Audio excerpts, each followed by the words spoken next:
Hello, good day everyone. What you just saw was the pain that everyone is going through this last few weeks. The rise of the price of gasoline. In this video, I'll try to give my best to give you some gas mileage saving tips or tips to improve your gas mileage. These are not tips that are scientific in nature, but these are tips which I gather throughout the years of me driving a car, this last year driving a motorcycle, and from unsolicited advice from friends. Right. Tip number 1, don't be a rule breaker. What does that mean?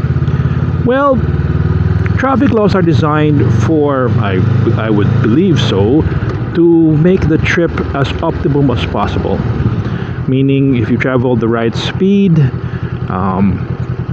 there should be less hassle on the motorcycle or the vehicle for that matter. I remember there's this road on Ocean Beach in San Francisco wherein if I traveled 35 miles per hour at a constant speed, I can go through 7 stoplights, or 8 I think, all green. So what does it mean by being or not being a rule, or don't break the rules, or don't be a rule breaker? One is because if you tend to, just go to the side of the road and just go weaving through traffic recklessly, you tend to do stop and go. You do quick accelerations and stop, quick accelerations and stop, and therefore that necessarily does not take a toll on the engine per se, because that's what it was designed for, but it makes the engine stay stuck in first gear. And staying stuck in first gear unless you're going up a hill breaks or ruins the gas mileage, meaning you're consuming more gas at a slower speed. Right? I know, of course, we tend to do it once in a while, but necessarily we shouldn't do it all the time. I mean, we should enjoy the road, enjoy the ride, enjoy the company, enjoy the scenery, maybe not enjoy the traffic, but nevertheless, following the rules as you ride or drive along improves the gas mileage. Right. Tip number 2, and we are all guilty of this, is don't rev bomb. I know it's a sort of a horn for some people, and it makes an announcement that hey, I'm here. But as you know, you're consuming gas by not moving or by putting it in neutral. Therefore, the gas that should have been used to move the engine, move the bike, went nowhere. And therefore, if you keep rev bombing, you're just gonna use up gas and you're not traveling. It's not the motorcycle or the vehicle is not moving. And so you can do rev bomb once in a while, maybe if you're in a tunnel, but don't overdo it. Of course, it's easier said than done.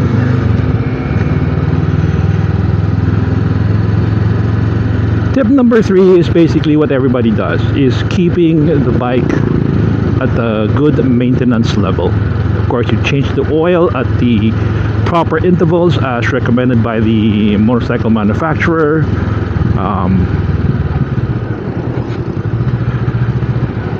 Making sure that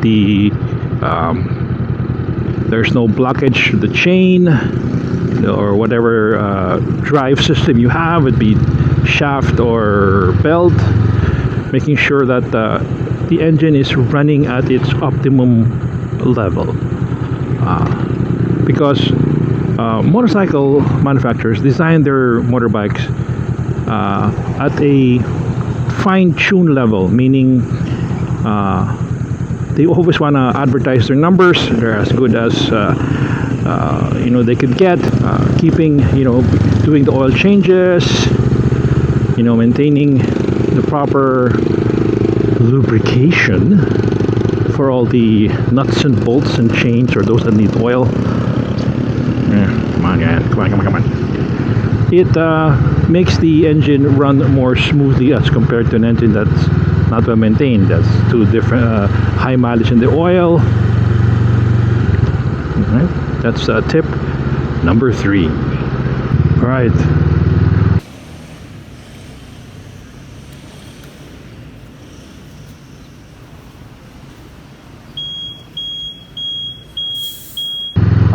Tip number 4 is maintaining the right tire pressure.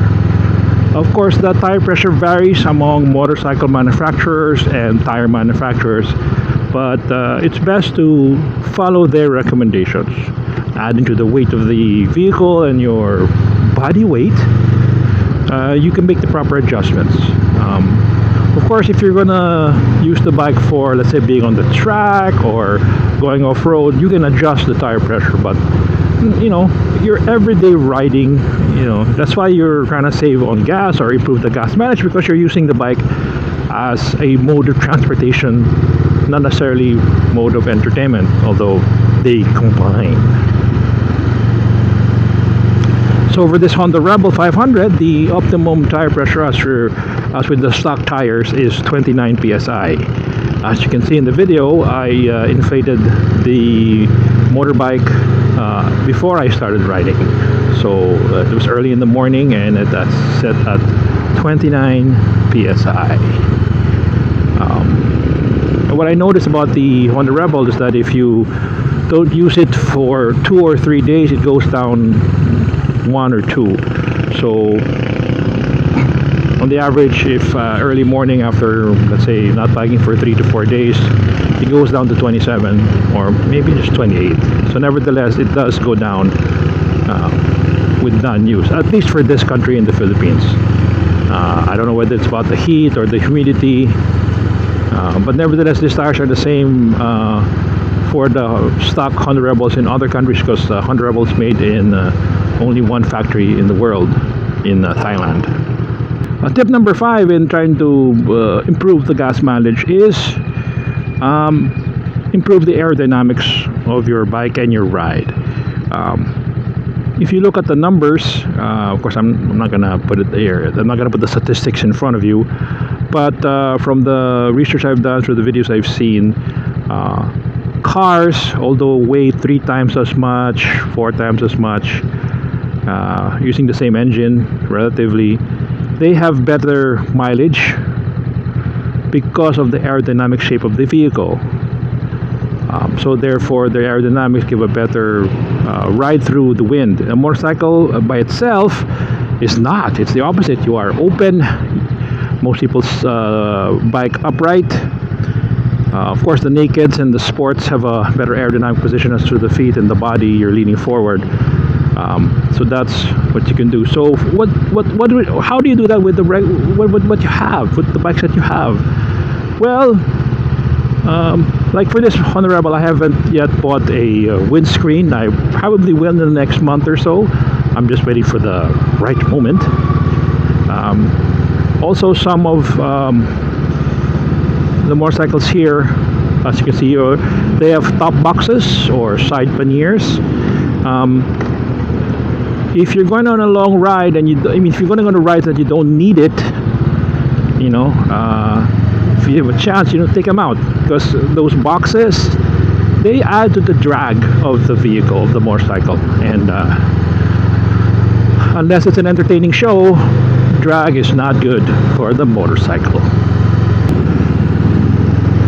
Okay, tip number 6, it's actually one of the more obvious ones, is to use lower octane fuel for your engine.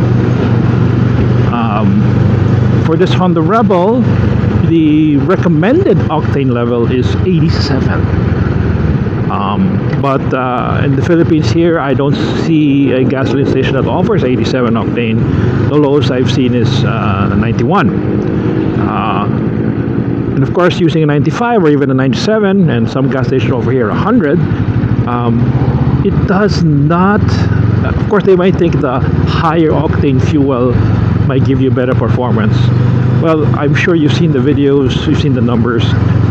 The significance of improvement or in performance does not equate to the price increase. Meaning, if you're paying 10% more gas, you get 10% more power. No, you don't. As you can see here in this picture, I've paid a 85 peso per liter. And as you can see in the pictures here from my friends, Joe Versosa, based in the Bay Area, and he put here gas prices almost $7 a gallon. I remember many years ago when I was driving in the US, I once paid 99 cents per gallon. Those were the days. So by using necessarily the lowest octane recommended, or the minimum, you save on actual money, you save on actual spending, because if you put in 2 gallons, 3 gallons, for me I put in 8 liters. If I'm saving 10 pesos, you know, that's 80 pesos. That's another liter of gas.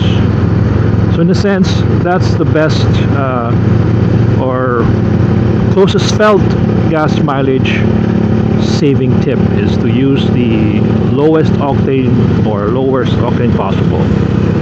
Alright, tip number 7 for the gas mileage saving, or saving on gas mileage, is driving at a steady speed. If you know that you're on a long road trip, or going to have a long straightaway such as a highway or expressway, or even long stretches of private or public roads, it's best to maintain a steady speed. So for example, on an open road, as you can see some of the videos here in what they call our Skyway 3 or elevated freeway or highway, there is basically a speed limit of 60 kilometers per hour. And it's not that like a straightaway, but maintaining a speed of 60 kph makes the engine perform better. And I've noticed that even in cars. I have a large SUV. I have a Toyota FJ Cruiser. It's a 4-liter humongous V6 engine, and you would assume that it would consume a lot of gas. But I only use that for, of course, if I go off-road, which I rarely do. But I use it, let's say, if I go out in the province, where I have traveled over 100 to 200 kilometers.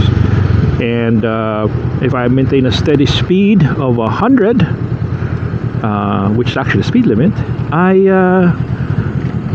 I use up less gas, meaning I don't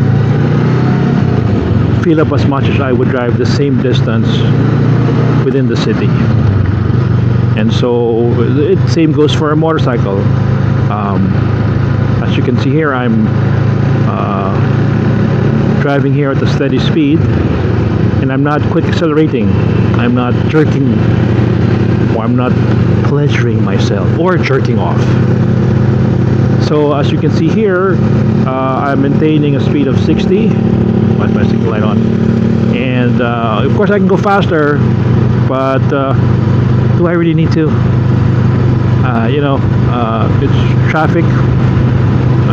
I don't have much scenery, and it's a weekend morning, Saturday morning. It's the time I ride, so hey, why should I hurry it up? Driving is meant to relax me, so I should drive in a relaxing way.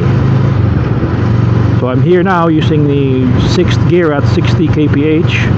I don't have an engine brake or engine, I don't know what term is that, but the engine is not conking out on me. I shift the lower gear because I'm coming to a turn, and I'm just maintaining a steady speed. So that's one way to improve your gas mileage. This Honda Rebel does not have a RPM gauge, so I can't really know where I am. I just feel it. But to those that have RPM gauges, you can, whatever speed you are in, you want to maintain the RPM at a good halfway point. For high performance engines, it may be at 6,000 or 7,000 RPM, and for lower displacement, the 400s to the 600s, maybe maintain the RPM of 5 to 6,000. It does it in the long run. If you can save 1 liter for every 100 kilometers, hey, it's amount saved. All right, tip number 8 is again also harder than it is actually to happen, is to avoid traffic. As you can see here, I'm of course it's a weekend morning, but this road called Danghale, or Road of the Kings, can get pretty hectic. And it's yellow, it's yellow, it's yellow, it's yellow. And because as you know, if it's traffic and it's not a stoplight,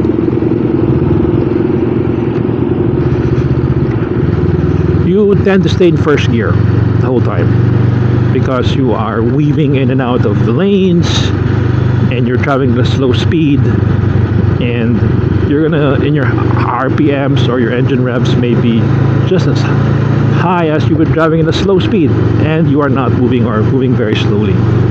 So if you are from Southern California, and I've driven there many a year, even in the Bay Area where I used to live, traffic would be horrendous.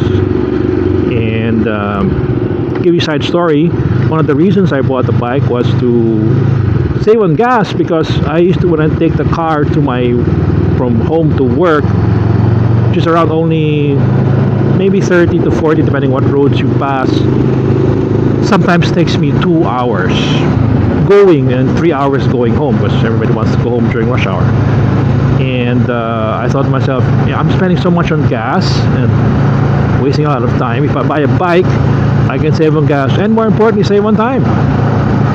And so because of the Skyway 3, right now, what once took me 2 hours, now it's 45 minutes or even 30 minutes if there's no traffic at the end point. So avoiding traffic, it's not going to increase your gas mileage, but nevertheless, you save maybe a liter a week. That's pretty big if you think about it, especially now with the gas prices going up. In the Philippines, that could reach 100 pesos in the next month or so, and that's gonna cause riots. And if it's a quiet riot, it's gonna make you come on, feel the noise. So those on the 80s, you'd know what song I'm talking about. Tip number 9 on how to save gas or improve your gas mileage is using the proper gear at the right time. Before that also includes driving non-aggressive or not rev bombing, is to stay at the optimum speed levels per gear. And of course, to those veterans out there, it's easy to shift gears or downshift or speed up. So as you can see here, I'm going at 35. I already shifted out to third gear, and pretty shift to fourth at soon, like now. So by driving that optimum gear level, I don't push the engine. I don't add more gasoline to burn. See, I downshifted here. So that's one tip you can. It's I'm sure everybody will know that, but nevertheless, by this small tips on like driving in the proper gear, it in a way helps your gas mileage move up, and it does. As you can see in this pic, I have already, when I filled up this morning, my gauge says that over the last time I filled up, based on the mileage and well, of course their computer, I'm at 27.9 kilometers per liter. And if you're a high school student trying to pass the exam, it's a 28, because you have to round up. So 28 kilometers per liter is about 62, 63 miles per gallon. A little more. I can't really calculate that much hour fast, but nevertheless, that's pretty good for a motorcycle. And so again, the tip was to ride in the optimum gear level. Tip number 10 on how to improve gas mileage, and I mean no offense by this. Tip Number 10 is to lose weight, and I'm guilty of it. I weigh over 100 kilos, and I think the bike is not meant for people as heavy as me. But think about it, I'm this heavy, yet because of the way I drive like a Republican conservatively, I have reached about 28 kilometers per liter. On a bad day, if I drive like a middle-aged sugar daddy, I use about 24 to 26 kilometers per liter. And even though it's small, because if you think about it, this motorcycle has only 13 or 12 liters, and the red line for the gas, or the gas gauge alarm, goes off when you have 2 liters left. So basically I work on a 9-liter scale, and if I'm working on a 9-liter scale, if I get let's say 30, I can go 270 kilometers on a full tank. But if I go only 25, kilometers per liter, that only gives me 200. So just by driving optimally, I get 70 kilometers more. So that's a big difference. Alright, now for the bonus tip. And this tip is gonna get me some hate comments and some bashers. The bonus tip I can give you to save on gas is don't ride. Obviously, if you don't use it, you don't lose it. No, that doesn't work that way. Anyway, if you, by not using the bike as often as you want to, you don't use gas at all. So if it's a short trip, walk, or take the bicycle, or take your mom's car and use her gas. That's the best way to do it. That's it for my unscientific, unstatistical method to save gas. This is Motovlog. If you have a chance, please press the like button. It helps my video a lot. It helps this video get spread out. And please press that red button right down there that says subscribe. If you haven't, please subscribe. It helps my channel grow, and it encourages me to make more videos. Okay, again, this is the Motovlog saying, it's not what you know, it's what they don't know. Good day, everyone. Ride safe.